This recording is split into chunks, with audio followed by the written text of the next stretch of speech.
이번 시간에는 테이블 생성과 관리에 대해서 설명하겠습니다. 첫 번째, 테이블 생성에 대해서 설명하죠.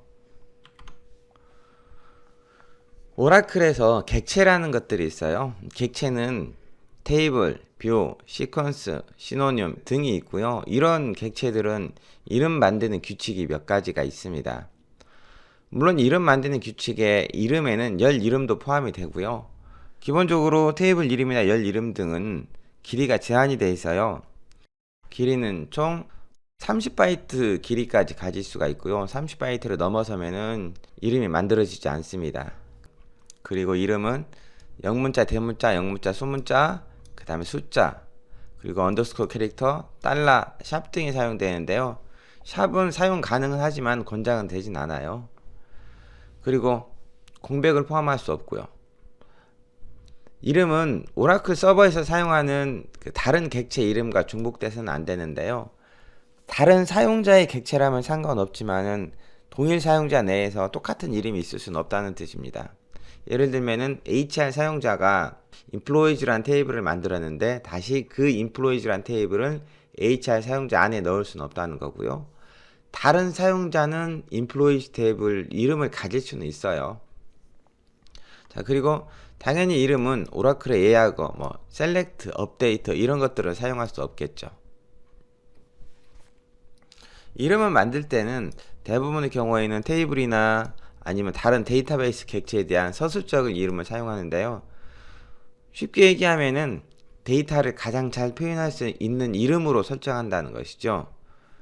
다른 테이블도 일관되게 똑같은 엔티티 이름을 지정하는 것이 바람직해요. 예를 들면은 employees 테이블, 그 다음에 department 테이블에서 부서 번호 열이 department id잖아요. 어디는 DPT id이고 어떤 곳은 department id라고 하면은 혼동이 되겠죠. 그래서 이름들은 웬만하면 일관되게 명명하는 것이 바람직하다는 것이죠. 이름은 대문자와 소문자로 구분하지 않아요. 그래서 대문자로 employees, 소문자로 employees 써도 똑같이 취급합니다. 다만 이름을 쌍따옴표 묶을 때는 대문자와 소문자는 구분해요. 그거는 알아두셔야 돼요.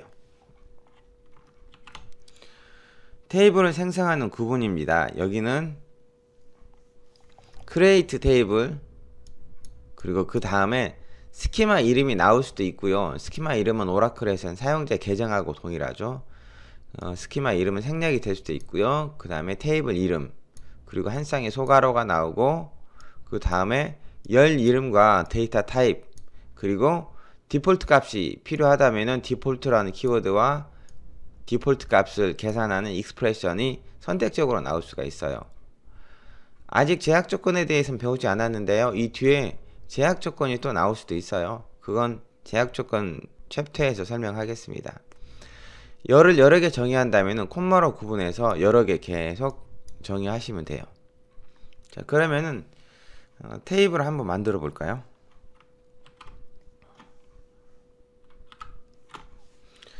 여기는 dpt라는 테이블을 만들었는데 이 테이블을 만들기 전에 다른 테이블을 하나 만들어 볼게요. 제가 테이블 이름에 쌍따옴표를 묶어서 테스트라는 테이블을 하나 만들어 보겠습니다. 이 테이블은 C1이라는 열을 하나 갖고요. 그리고 바차2 타입으로 길이를 1바이트짜리 하나 만들 거예요. 이렇게 테이블 만들었어요. 이름은 대소문자 구분 안 한다고 했는데 쌍따옴표로 묶으면 대소문자 구분 한다고 했죠. 이 경우 select all from test라고 소문자로 적어도 테이블이 없다고 나오죠. 그렇죠? 아니면요, 첫자가 대문자니까 이렇게 대문자로 해도 없다고 나와요. 전체 대문자로 해도 없다고 나오죠.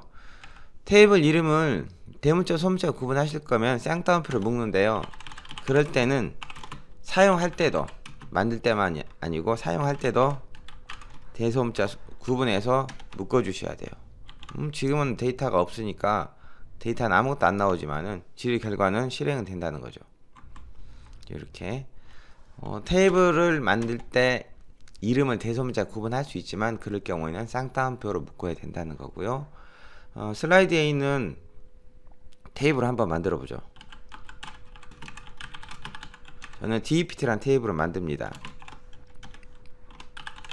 DEPT 테이블은 DEPT NO라는 열을 갖고요. 그 다음에 숫자 두 자리를 갖게 할 거예요. DNAM은 가변 길이 문자 14자까지 갖게 할 거고요. LOC는 가변 길이 문자 13자까지 갖게 할 거예요. 실행했는데 이렇게 테이블이 생성된다면 상관없지만은 이미 만들어져 있는 상태에서 다시 실행시키면은 이렇게 이름이 이미 사용되고 있어요 라고 나오죠. 만약에 테이블이 있다 라고 하면은 테이블을 삭제하고 다시 만드시면 되는데요. 테이블을 삭제하는 구문은 드롭 테이블입니다. 드롭 테이블에 대해서는 뒤에서 좀 더 자세하게 설명할게요. 드롭 테이블로 테이블을 지우고 그 다음에 다시 테이블을 만들면은 테이블이 다시 만들어지죠. 같은 스키마 내에 같은 이름을 갖는 객체가 존재할 수 없다고 했죠. 예를 들어서 이렇게 DEPT라는 테이블을 만들었는데 또 DEPT라는 테이블을 만들 수 없다는 뜻이고요. 그리고 DEPT라는 테이블이 있는데 DEPT라는 뷰를 다시 만들어서도 안 된다는 뜻이에요. 자, 이렇게 크리에이트 테이블입니다. 테이블을 만들어 봤죠. 자, 그러면은 테이블을 만들 때 넘버, 바차, 투 등이 사용됐잖아요. 이런 것들에 대해서 한번 살펴보죠. 오라클의 데이터 타입입니다. 오라클의 데이터 타입은 크게 문자 데이터, 그 다음에 숫자 데이터, 날짜 데이터, 그리고 바이너리 데이터 타입으로 나눠서 설명할 수 있어요. 가장 많이 사용되는 문자는 바차2죠. 이거는 가변 길이 문자라고 해서 최대 4000바이트까지 크기를 가질 수 있습니다. 가변 길이 문자니까 지정한 크기보다 작은 문자를 집어넣어도 그 문자만큼만 저장이 된다는 뜻이에요.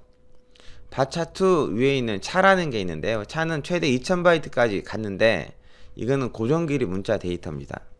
예를 들어서 차 가로 열고 10이라고 했는데 한 개의 문자만 집어넣잖아요. 그러더라도 10바이트만큼 공간을 차지한다는 뜻이에요. 저장 공간을 효율적으로 사용할 수 있는 것은 차에 비해서 바차이죠. 그 다음에 n차, n반차도 있는데 이것들은 유니코드 데이터를 담기 위한 데이터 타입이에요. 내용은 차와 바차2 이 내용과 같습니다. 참고로 바차2가 최대 4000바이트 저장한다고 했잖아요. 그러면은 영문자가 들어갔을 때 4000 문자가 들어가는데 한글을 집어넣으면은 한글 인코딩을 UTF-8을 사용할 경우 UTF-8 인코딩은 한글 한자가 3바이트여서 바차2 타입의 한글을 집어넣었을 경우에는 대략 한 1300자 정도밖에 안 들어가요. 그건 알아두셔야 됩니다. 그 다음에 롱 타입 있고요. 롱 타입은 2GB까지 가변 길이 문자 데이터를 저장하는데 이 타입의 단점은 라이크 연산이 안 된다는 단점이 있어요. 라이크 연산자는 퍼센트와 언더스코어 등을 이용해서 문자열 내에서 특정 문자를 포함하는 행을 찾아주는데요. 그 연산이 롱 타입에서는 안 됩니다.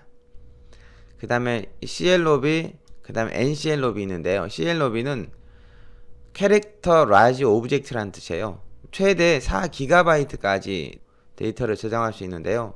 대용량 텍스트 데이터를 저장할 수 있는 타입입니다. 그 다음에 숫자 데이터를 저장하기 위해서 넘버, 그 다음에 바이너리 플로트, 바이너리 더블 등이 있는데요. 넘버 타입은 전체 자릿수하고 그 다음에 소수점 이하 자릿수를 지정할 수 있어요. 전체 자릿수에서 소수점, 그 점은 제외가 되고 넘버 타입을 이용해서 숫자를 지정을 할 때 예를 들어서 가로 열고 2라고 했잖아요. 그러면은 총 두 자리인데 소수점 이하 두 자리로 했어요 라고 하면 이 경우에는 1보다 크거나 같은 값을 넣을 수가 없어요. 전체 두 자리인데 소수점 이하 두 자리니까 정수 부분은 값을 가질 수가 없겠죠. 자, 그리고 정밀도는 10진수 자리에서 최대의 개수인데 정밀도는 최대 38자까지 가질 수가 있어요.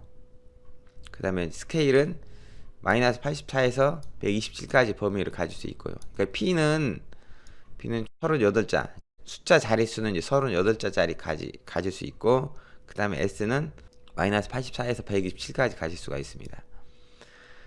P는 프리시전이고요. 그 다음에 S는 스케일의 약자예요. 그리고 바이너리 플로트와 바이너리 더블은 부동소수점 데이터를 저장할 때 사용할 수 있어요. 바이너리 플로트는 4바이트짜리, 그 다음에 바이너리 더블은 8바이트짜리인데 두 개의 차이점은 수의 크기도 차이가 있는데 소수점 이하를 몇 자리로 저장하느냐가 차이가 있습니다. 보통 4바이트를 단정도, 그 다음에 8바이트를 배정도라고 부르는데요. 더 큰 크기의 부동소수점을 저장한다는 게 아니고 더 정확하게 소수점 이하를 더 많이 표현할 수 있는 게 차이점이라고 생각하셔야 돼요. 그 다음에 날짜 데이터 타입은 데이트, 그리고 타임스탬프가 있습니다. 타임스탬프는 날짜뿐만 아니라 시간, 그리고 밀리초까지 표현을 해주죠. 그리고 바이너리 데이터에 row, long-row, blob, b파일 등이 있습니다. b파일은 파일을 저장하기 위한 데이터 타입이고, 블럽은 대용량 바이너리 데이터, 바이너리 라지 오브젝트의 약자예요. 이런 오라클 데이터 타입이 있는데 우리가 수업 시간에 사용하는 것들은요, 이 중에서 차, 바차투, 그 다음에 뭐 넘버 데이트, 날짜에 해당하는 데이트 타입, 요 정도예요. 나머지 것들은 필요하면 이 문서를 참고하시면 될 것 같아요. 이렇게 데이터 타입들이 있습니다. 데이터 타입을 알아야 테이블을 생성할 수 있겠죠. 자, 테이블을 생성하는 구문을 앞에서 만들어 봤는데 DML에서 우리가 시타스 구문을 배웠죠. 여기서도 한번 다시 언급하겠습니다. 테이블 생성하는 구문이니까요. create 테이블, 그 다음에 테이블 이름이 나오고 as select 구문으로 테이블을 만들 수 있었어요. 참고로 서브쿼리에 있는 괄호를 포함하는데 여기 as를 이용해서 서브쿼리 작성할 때는 괄호를 포함하지 않아요. 그리고 select 구문이 false일 경우에는 데이터는 포함하지 않고 구조만 가는 테이블을 생성한다고 했죠. select 문장에서 조회하는 열에 수식이 사용된다면요, 반드시 별칭을 사용해 줘야 돼요. 그리고 열 별칭은 새로 만들어지는 테이블의 열 이름으로 사용되고요. 시타스 구문으로 테이블을 만들어 보겠습니다.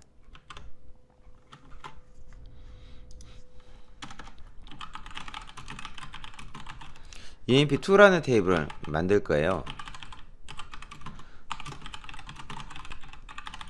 employees 테이블로부터 조회한 모든 데이터를 가지고 emp2라는 테이블을 만드는데요. emp2라는 테이블이 이미 있다면은 저 테이블을 지우고 해 주셔야 돼요.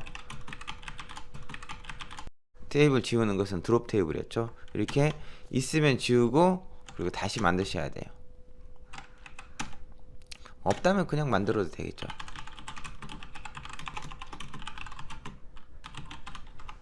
자, 이렇게 테이블을 만들 수 있습니다. 조회하니까 조회도 되죠. 참고로 시타스 구문으로 테이블을 만들 때 테이블의 구조와 데이터가 같이 복사가 되는데 제약 조건 중에서 난널 제약 조건만 복사가 되고요. 나머지 제약 조건은 복사가 안 돼요. 이 점은 알고 계셔야 됩니다. 만약에 테이블을 생성하는데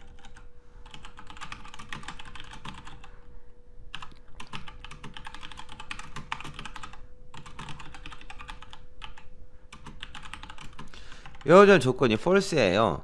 이렇게 만들어 놓으면은, 자, 이것도 실행하기 전에 테이블이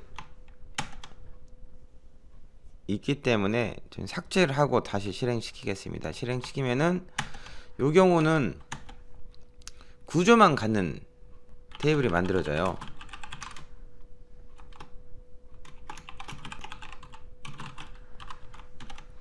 자, 이렇게, 그렇죠.